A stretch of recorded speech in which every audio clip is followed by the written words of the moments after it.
Hi guys, this is Raina and this is Lori. We're with Israel Diamond Supply, and we are here today because there's an important topic that's been taking the news lately in the diamond world, and that is, there's been stories going around about certain jewelers switching people's diamonds out whenever you take your ring in for repair and you get it back. A lot of people are complaining, how do I know this is my ring?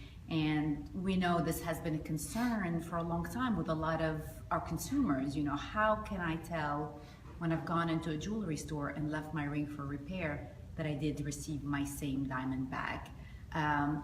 Lori sees the same thing here with taking in a lot of repairs. So we basically just want to protect the public, and as a consumer, we're always worried people are going to be taken advantage of, so we're here to try to help protect you. So there are a few simple things that you're able to do and not have to worry about, did I get my ring back? Number one, our most important thing we always tell our consumer, only work with jewelers that you are 100% comfortable with. If you are not sure if this is the place that I want to leave my ring at, then by all means don't do it, because if you have that gut feeling that says don't do it, then don't do it. On the technical side of it, there are ways, if your ring is certified, if your diamond is certified, then we're going to show you how you are able to tell, this is my diamond that I left with you, and then this is the diamond that I got back from you. Let's show you a few of the tools that we use in the industry. So this is a simple diamond tester. And this is the tool that will help us identify whether a diamond is a diamond as opposed to some of the fake stones on the market. And then Lori's going to show you the measuring device. This is a micrometer, and every diamond that has a certificate will have its specific measurements, and so this helps you identify the diamond based on its measurements that match up with that specific certificate. So here is what a certificate looks like. This is an example of a certificate on a diamond. This is a G.I.A certificate. Every certificate will have the map of your inclusions. It will have the measurements of your diamonds. It will have the color and the clarity listed. So if you left your ring somewhere, we recommend doing the following. When you take it in, have the jeweler, if it's not the place you purchase it from especially, have the jeweler measure your stone whenever they receive it from you. And it's a simple process. So if I take a diamond, and let's say this is your ring that you're leaving with the jeweler, they can simply take the micrometer and then go across the diameter of your stone and then take the measurements that will show, okay, my stone that I left with you measures 6.33 millimeters on the diameter. We'll take the measurements a couple different ways. 6.37. So this is approximately the diameter of the diamond. You come back to pick it up, those measurements should be pretty close, maybe within a hundredth of a fraction of a millimeter.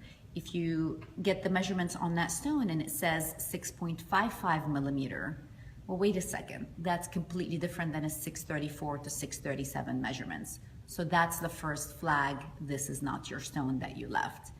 If possible, have your certificate with you so you can make sure the measurements that you left and are picking up match the measurements on your certificate. And the second thing that you can do to make sure, number one, that you're leaving with a diamond, is to have a diamond tester. We normally suggest that it has the diamond and moissanite to be able to tell the difference between the two. So with this tester, you'll just have the jeweler apply it to the stone, and it should test as a diamond.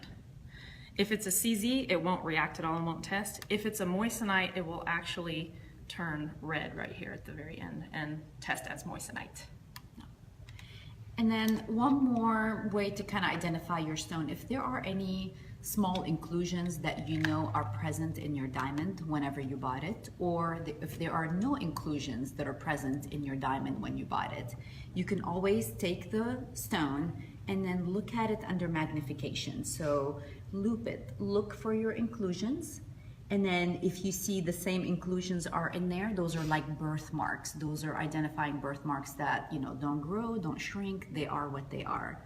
Or if your diamond did not ever have an inclusion in it and suddenly there's a big black speck in the center or a little white nick on the side, wait a second, that doesn't make sense, that's not my diamond. So all of these things are your little flags to be able to tell. So measure your diamond, test your diamond, look inside your diamond, and definitely do not leave your diamond with anybody that you are not 100% comfortable with.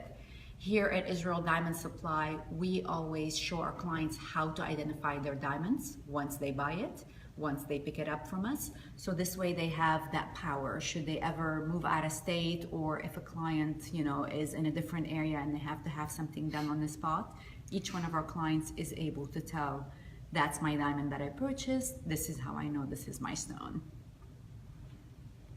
And if you guys ever have, you know, any concerns or questions, or want to know a little bit more about how does the process work, how am I able to tell that this is my stone, feel free to reach out to us. You know, we're here to protect you. We're here to make sure that you are taken care of and you do not become the next victim or the next news story that, you know, people are talking about. Let's make sure you are protected. We have a question here. How can you approach a jeweler if you do notice that your diamond is different? That is a great question from Kayvon. Thank you for asking. It's simple. First, you can be, you know, if you're not sure, you can say, if you don't mind, you know, can you help me have your certificate with you, and ask, if you don't mind, can you help me match my stone to my certificate? They should be able to help you measure it. They should be able to help you test it on the spot. That should be proof right there. If you feel like there's a lot of discrepancy, do not pick up the ring. Do not leave with a ring that you are not sure is your ring, because once you take it and you leave the store, the jeweler can say, well, that's not the ring that you picked up from me, that you know, did something to it after the fact. So make sure your measurements match what's on your certificate, make sure your inclusions match, and then, you know, there's no reason to be standoffish or attacking the jeweler. It's a matter of nicely asking, can you please show me how to match my stone to my certificate, just for my peace of mind? Simple as that. And on certain rings that have, you know, more of a halo type of design, something like this, it might be a little bit trickier to get them measured because the stones don't stand out so far from the halo, but it is still doable. So there are, you know, the other tip of the micrometer that can be used. So as opposed to going this way, we have the fine tips that are able to measure that side. So it is very rare that a jeweler cannot measure a stone unless it's in a bezel, but that's when you go to your inclusions. And typically if a diamond is set in a bezel, it is extremely rare to take it out of that ring, right. So nobody's gonna mess with that. It wouldn't look the same anyway. Exactly. Too much trouble for what it's worth. So they'll definitely get caught real quick doing that.